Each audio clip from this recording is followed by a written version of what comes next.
আমাদের পাশে যে ভারত আছে সব সময় ষড়যন্ত্র করছে। আজকে হাসিনাকে আশ্রয় দিয়েছে, সেখানে বসে ষড়যন্ত্র করছে। এখনো পার্বত্য চট্টগ্রাম জ্বলছে। জিয়াউর রহমান যদি না থাকতেন, জিয়াউর রহমানের সিদ্ধান্ত যদি না হইতো, পার্বত্য চট্টগ্রাম বহু আগেই চলে যেত। আমি একজন রাজনৈতিক কর্মী, ৭১ সালে দেশের জন্য যুদ্ধ করেছি। এখনো মনে করি যে আজকে সেই যুদ্ধকালীন যে স্লোগান দিয়েছিলাম, এখনো নবপ্রজন্মের ছাত্ররা একই স্লোগান দিয়েছে। আর কত বছরের পর বছর, 15 বছর 10 বছর পরে আবার কি একই স্লোগান দিতে থাকবো? একবার স্বাধীনতা যুদ্ধ করছে ৭১ সালে, আবার বলে দ্বিতীয় স্বাধীনতা, এরপরে কি আবার তৃতীয় স্বাধীনতা, চতুর্থ স্বাধীনতার জন্য লড়াই করব? কাজে এটার একটা সত্যিকার অর্থে ফিনিশিং দরকার, এবং সেটা পারে একটা রাজনৈতিক ঐক্যবদ্ধ শক্তি। কাজে আমি বিশ্বাস করি এখানে আমরা যারা আছি, বিশেষ করে সাংবাদিক ভাই যারা আছেন, আজকে সবাইকে এই জিনিসটা অনুধাবন করতে হবে।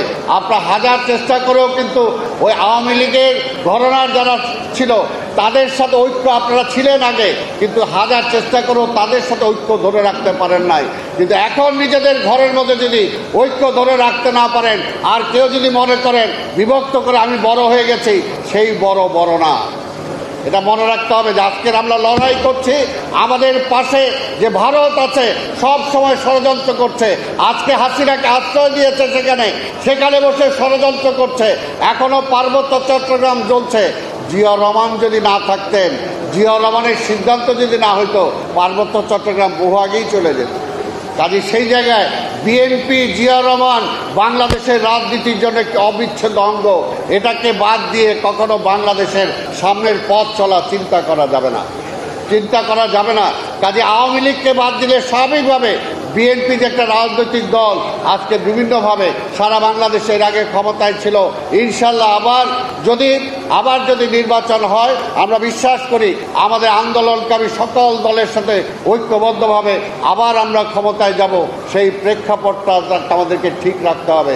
রাজনৈতিকভাবে আমরা যাতে চিন্তা করি, রাজনৈতিকভাবে যেটা সিদ্ধান্ত নেই, তাহলে সামনের দিনে আমরা শুভদিন আনতে পারবো। তা না হলে এই যে গাজী ভাইয়ের চলে যাওয়া, আমাদের হাজারো আজকে নেতা কর্মী যারা রক্ত দিয়েছে, এবং 5ই আগস্টে যে ছাত্ররা রক্ত দিয়েছে, তাহলে সব কিছু ম্লান হয়ে যাবে। যেমনিভাবে ৭১ সালে আমরা রক্ত দিয়েছিলাম, যেমনিভাবে ৭৫ সালে রক্ত দিয়েছিলাম, সেগুলো কিন্তু ব্যর্থ হয়ে যাবে। তাই আমরা আর ব্যর্থ হতে চাই না। আসুন ঐক্যবদ্ধভাবে আজকে দেশটাকে আজকে আওয়ামী হায়নার হাত থেকে, ভারতীয় আধিপত্যবাদের হাত থেকে যাতে রক্ষা করতে পারি, সেজন্য ঐক্য ছাড়া কোনো বিকল্প নাই। ঐক্যই একমাত্র সমাধান।